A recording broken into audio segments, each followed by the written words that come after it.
Bonjour à toutes et à tous. Mon nom est Annie Langlois. Je suis la coordonnatrice du programme Faune et Flore du pays à la Fédération canadienne de la faune. Et puis nous, à Faune et Flore du pays, on fait des petites capsules vidéo sur la faune canadienne qu'on présente à la télévision. Je ne sais pas si vous avez eu l'occasion de les voir dans le passé. Et on écrit des fiches d'information sur chacune de ces espèces-là. Tout ça est accessible en ligne. Et puis donc, on a décidé de travailler avec nos collègues de l'équipe d'éducation de la Fédération canadienne de la faune pour vous apporter des webinaires comme celui-ci. Donc, bienvenue.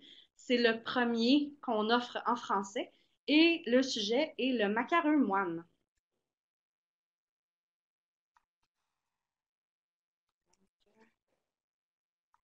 Hmm. Juste un petit instant. Je vais juste recommencer ici pour ma présentation. J'ai un petit problème. Vous devriez la voir. Ah, voilà. Donc, voici. Je suis aussi biologiste, c'est ma formation. J'ai étudié les oiseaux marins, donc ça ici, c'est un de mes sujets. Et j'ai travaillé sur le macareux récemment. Donc, encore une fois, si vous avez des questions, n'hésitez pas à les écrire dans le clavardage qui est en bas ou encore à me les poser en direct à la fin de la présentation, un des deux. C'est comme vous le sentez. Et puis, donc, je pourrais répondre à vos questions. Je vous donnerai aussi mon courriel à la fin de la présentation pour que vous puissiez m'envoyer vos questions directement. Donc, le macareux moine, je ne sais pas s'il y a des gens ici qui ont déjà eu l'occasion d'en observer dans la nature. C'est un petit oiseau, pas très grand, assez trapu, noir et blanc, dans la famille des pingouins. Donc, c'est des oiseaux marins que l'on retrouve ici au Canada sur la côte est. Et donc, le macareux, euh, on le connaît un peu mieux quand il est dans son plumage nuptial, donc quand il est en train de se reproduire pendant l'été. Parce que c'est pendant l'été que le macareux a ce gros bec-là qu'on lui reconnaît, rouge, jaune et bleu. Il a des pattes oranges, une grosse joue blanche et des rosettes jaunes à la base du bec. Il a aussi un anneau rouge autour de l'œil et des bandes bleutées. Donc, c'est vraiment comme ça qu'on reconnaît le macareux. Le mâle et la femelle sont presque identiques. Le mâle est un petit peu plus gros que la femelle, mais à part de ça, ils se ressemblent beaucoup. Et c'est à cause de ces couleurs-là que des gens, surtout en Gaspésie, les Acadiens, lui, ont donné le nom de perroquet des mers, parce qu'il ressemble un petit peu quand même à un perroquet. Après la période nuptiale, donc rendu à l'automne, après qu'il ait fini de se reproduire, le macareux change beaucoup son aspect extérieur, son aspect physique. Donc, il perd ses bandes colorées autour de ses yeux, ses bandes sur le bec, et il mue les plumes de sa tête. Donc, il va perdre ses plumes et il y a des nouvelles plumes qui vont pousser qui sont plus sombres. Vous voyez une petite image d'un macareux à l'hiver juste en bas. Euh, il est tellement différent que pendant longtemps, même les biologistes ont cru que c'était deux espèces différentes. C'est seulement au printemps que les macareux retrouvent leur plumage coloré avec le gros bec plein de couleurs. Et donc, ils vont retrouver ces couleurs-là juste après avoir mué leurs plumes de queue et d'ailes. Donc, tous les oiseaux marins, à un moment de l'année, perdent des plumes de leur queue et de leurs ailes. Et pendant ce temps-là, ils ne peuvent pas voler. Donc, ces oiseaux-là, donc le macareux en particulier, il n'y a pas intérêt à être très coloré pendant qu'il ne peut pas voler parce que ça le rend plutôt facile à repérer par un prédateur. Donc, après avoir terminé sa mue, quand il peut de nouveau voler, il va retrouver son plumage nuptial, donc son plumage coloré. Les jeunes macareux ressemblent aux adultes en plumage d'hiver, donc sont plus sombres. Ils n'ont pas le gros bec coloré, ils n'ont pas les pattes oranges non plus. Le macareux moine est adapté à la nage dans l'eau plus qu'au vol. Donc, comme beaucoup des oiseaux marins, euh, leur corps est hydrodynamique. Donc ça veut dire qu'ils peuvent se déplacer assez rapidement dans l'eau. Leur corps est fait pour ça, la forme de leur corps et de leur bec et de leur tête. Les ailes sont courtes et puissantes pour leur permettre carrément de voler sous l'eau, donc de nager. Et le bec et la tête permettent de fendre l'eau. Donc avec leur bec, l'eau glisse sur les deux côtés. Ça leur permet d'aller plus vite. Et les pattes du macareux servent de gouvernail. Donc, ils s'en servent pour se diriger sous l'eau. C'est de ça qu'un macareux a l'air sous l'eau. Donc, c'est carrément un vol qu'il fait dans l'eau et il peut aller à des bonnes vitesses tout en nageant comme ça. Donc, le macareux moine, comme la plupart des oiseaux marins, il passe la majeure partie de son existence en mer. Donc, on le voit finalement juste une petite portion de l'année sur la terre ferme. En mer, ce qu'il fait, ben, il nage, il plonge, il s'alimente. Donc, il va être sur la vague, il va se reposer, même dormir en flottant sur l'eau. Et puis, quand il a faim, il va plonger pour s'alimenter. Il peut plonger à des profondeurs de plus de 60 mètres, restant de 20 à 30 secondes sous l'eau. Donc, il va nager pendant cette période de temps-là. Il peut retenir son souffle pendant cette période de temps-là. Au printemps, il revient sur Terre pendant 4 ou 5 mois pour se reproduire. Donc, ça veut dire que les 7 ou 8 mois de l'année qu'il reste, il est en mer. Il ne vient pas du tout proche des côtes.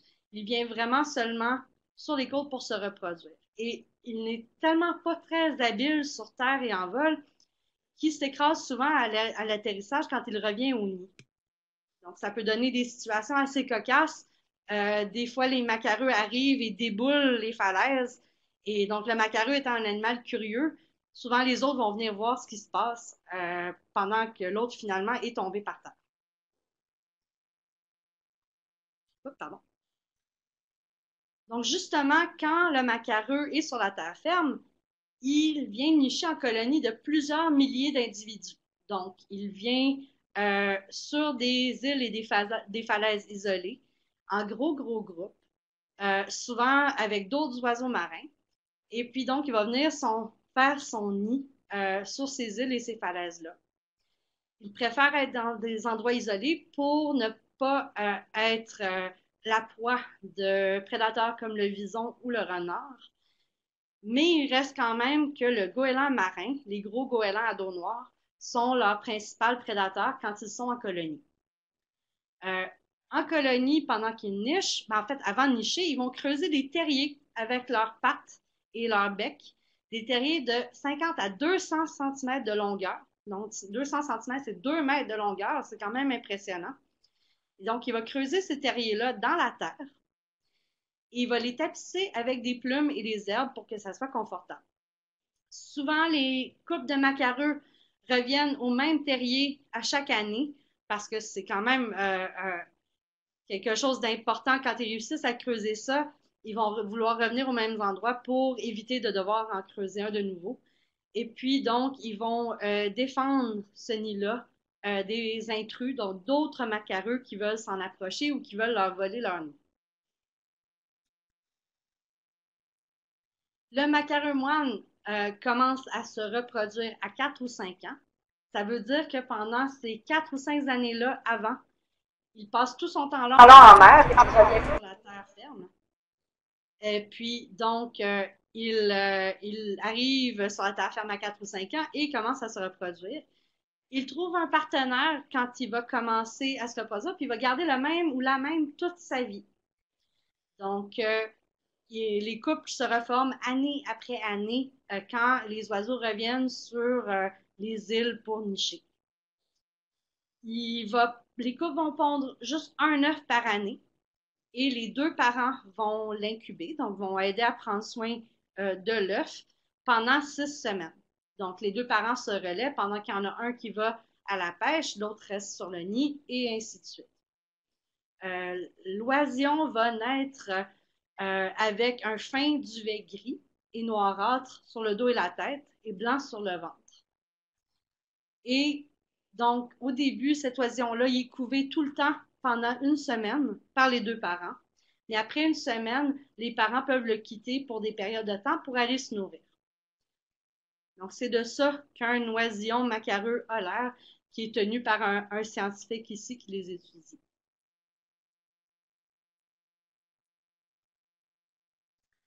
Donc, on parlait des parents qui quittent le nid pour s'alimenter. Justement, qu'est-ce que ça mange un macareux moine? Il se nourrit de petits animaux marins, donc principalement du poisson, comme du caplin et des lançons. Donc, c'est des petits poissons. Et par contre, ils peuvent aussi choisir des crustacés, comme des crabes, euh, des calmars, donc ça, c'est comme des petites pieuvres, et des vers marins, donc des invertébrés marins. Ils vont chasser en flottant à la surface, en regardant dans l'eau, et quand ils voient des proies, ils vont plonger. Ils peuvent attraper jusqu'à 61 poissons dans son bec épineux. Donc, il va les attraper, il va les garder dans son bec, il va en attraper un autre, et donc à la fois, il peut en attraper jusqu'à 61. Donc, le macareux moine, je ne sais pas encore une fois si vous avez eu la chance de l'observer dans la nature, mais où il vit, c'est quand même un des oiseaux de mer les plus courants, avec 12 millions d'individus nicheurs et 24 millions d'individus au total. Donc, les 24 millions, c'est avec les juvéniles, les petits. Donc, c'est quand même un oiseau marin qui est assez courant. En Amérique du Nord, il y en a à peu près 500 000 couples. Donc, ça veut dire 1 million d'individus en tout, d'adultes, qui nichent du nord du Maine aux États-Unis jusque dans l'Arctique canadien. Donc, ça, c'est toute la côte Est. Euh, la plus grosse colonie en Amérique du Nord, donc l'endroit où il y a le plus de macareux nicheurs, c'est dans la baie Witless euh, à Terre-Neuve. Et donc, 60% de tous ces oiseaux-là vont nicher à cet endroit-là.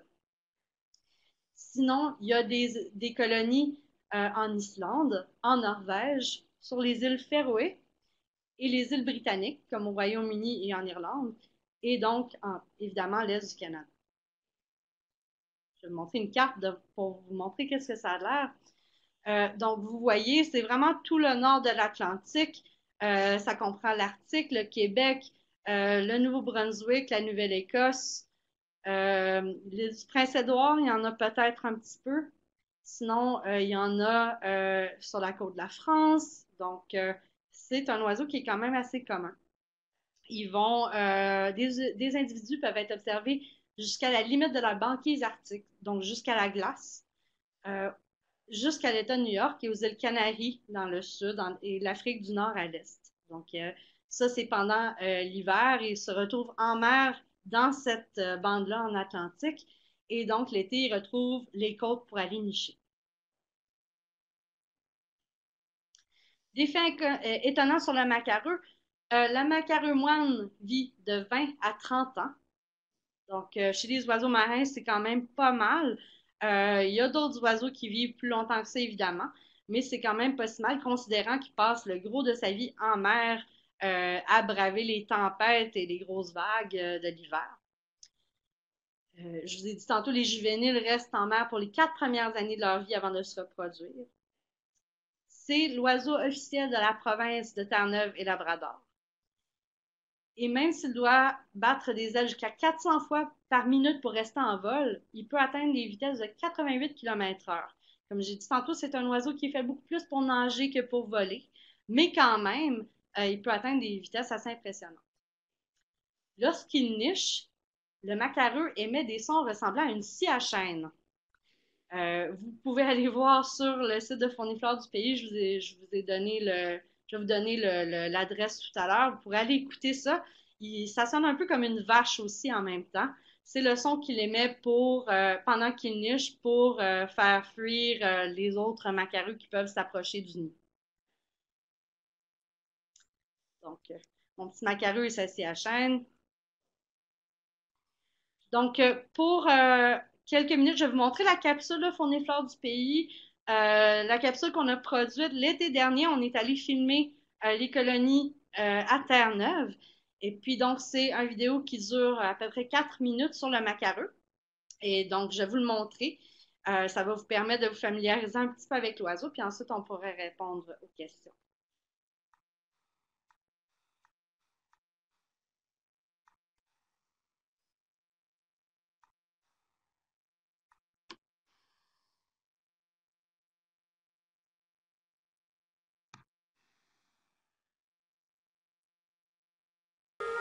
Je me trouve en ce moment sur la côte est de Terre-Neuve pour observer l'une des créatures les plus fascinantes du... Je suis un petit instant, je vais recommencer là. Pour être sûr qu'il ait le temps de s'ajuster. Ça devrait être bon.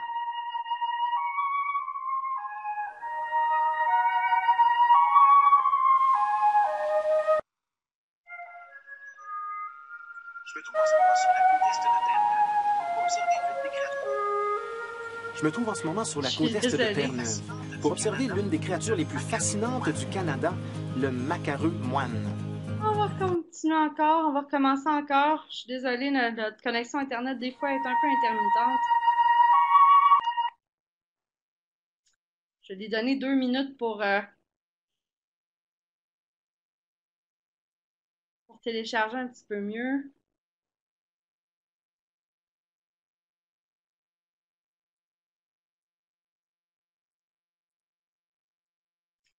On devrait être bon.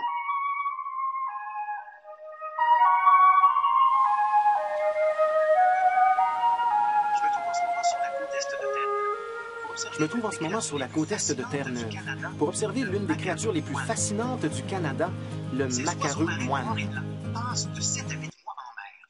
Ils ont alors leur plumage hivernal, ce qui les rend presque méconnaissables. Ces oiseaux marins noirs et blancs passent de 7 à 8 mois en mer. Ils ont alors leur plumage hivernal, ce qui les rend presque méconnaissables. Au printemps, le visage des oiseaux adultes redevient coloré pour la saison des amours. Durant cette période, ils se rassemblent en d'immenses colonies, par centaines et par milliers, dans la falaise pour y installer leur nid. Sur les îles et les falaises pour couver. Alors, 2 petites minutes, on a de la misère. Je suis désolée. La vidéo veut jouer trop rapidement. L'oisillon sera ainsi à l'abri des prédateurs. L'oisillon sera ainsi à l'abri des prédateurs. Les macareux rejoignent habituellement le même partenaire, année après année. Ces retrouvailles sont célébrées avec un véritable rituel, au cours duquel le mâle fera battre ses ailes sur l'eau et où les deux partenaires se frapperont ou frotteront les becs avec affection. Un seul gros œuf blanc est pondu, et les deux parents se relaient pour le couver jusqu'à son éclosion 6 semaines plus tard. Un son qui ressemble à celui d'une scie mécanique. Mais un son qui...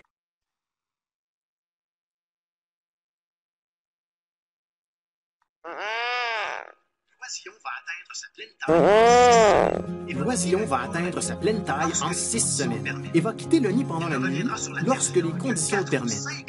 Il ne reviendra sur la terre ferme que 4 ou 5 ans plus tard lorsqu'il Les goélands sont les seuls prédateurs qui inquiètent la colonie. sera assez vieux pour se reproduire. Jeune macareux, tandis que le goéland marin représente une menace pour toute la colonie.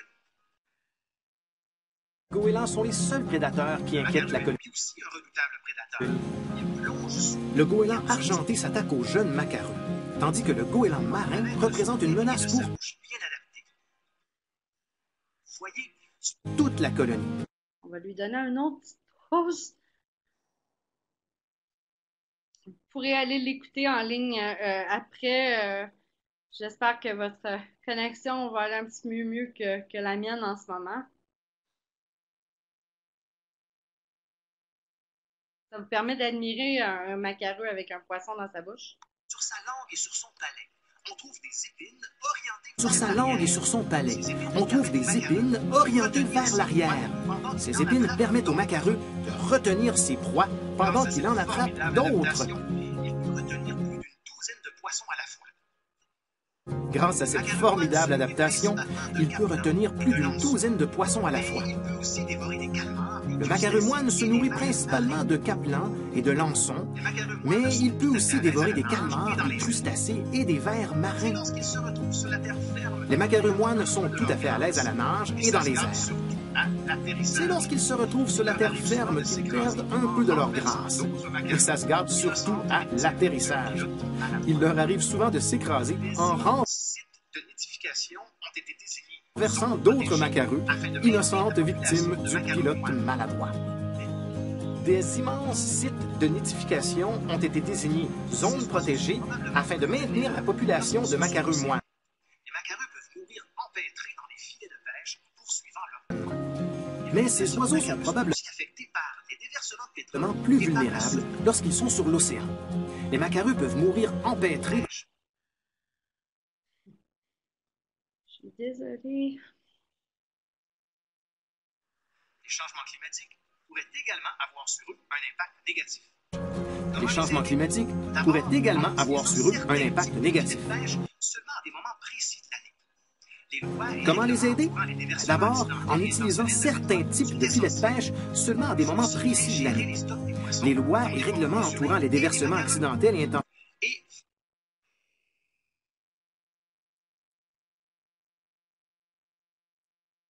Faire tout ce que l'on peut pour réduire les gaz à effet de serre peut certainement aider. Faire tout ce que l'on peut pour réduire les gaz à effet de serre peut certainement aider. Les oiseaux marins constituent un élément qui se porte bien nous indique que les populations important de l'écosystème de nos océans. Et les colonies de macareux qui se portent bien nous indiquent que les populations de poissons sont en assurer la protection du macareux moine santé et que l'eau est de bonne qualité. On doit assurer la protection du macareux moine si on veut que les générations futures puissent elles aussi incroyable oiseau. On doit assurer la admirer cet incroyable oiseau. On doit assurer la protection du macareux moine. Si on veut que les générations futures puissent, elles aussi, admirer cet incroyable oiseau. Et rappelez-vous, peu importe où vous êtes au Canada, la nature est tout près. Alors sortez et partez à cette découverte. Donc, on va retourner à notre présentation encore pour quelques minutes.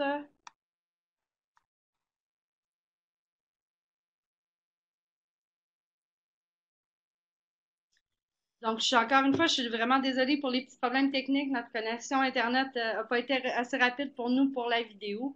Vous pouvez évidemment aller la revoir sur notre site Internet. Il y a des capsules plus courtes aussi si vous voulez avoir quelque chose de plus court et fun à montrer sur le macareux moine. Donc, si vous voulez aussi lire la fiche d'information pour avoir plus d'informations sur le macareux, vous pouvez le faire au ffdp.ca, donc pour faune et flore du pays.ca. Et donc, voir les autres capsules et celles que j'ai essayé de vous montrer un peu difficilement. Si vous avez des questions à un autre moment, n'hésitez pas à m'écrire. Mon courriel, c'est le info@ffdp.ca. Et aussi, si vous avez d'autres questions pour plus d'informations sur les webinaires, donc il va en avoir un autre en français la semaine prochaine, vous pouvez aller sur le site Internet de la Fédération canadienne de la faune et de l'équipe d'éducation, donc pour voir l'horaire. Et donc, évidemment, pour terminer, est-ce que vous avez des questions?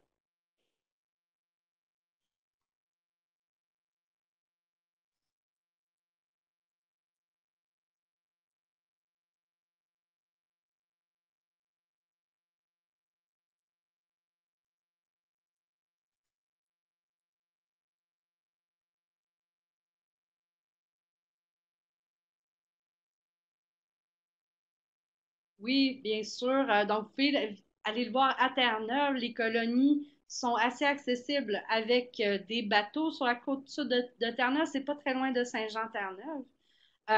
Et vous pouvez en voir aussi à l'île Bonaventure en Gaspésie au Québec. Donc, merci beaucoup à vous. Et donc, encore une fois, si vous avez des questions, n'hésitez pas à un autre moment. Donc, je vois qu'on a quelqu'un d'autre qui nous écrit. Ben, de rien, ça me fait bien plaisir. Et donc, j'espère de vous revoir à un autre moment. Et puis, donc, allez visiter notre site Internet. Il y a énormément d'informations sur la faune et la flore. Merci, bonne journée. À vous aussi.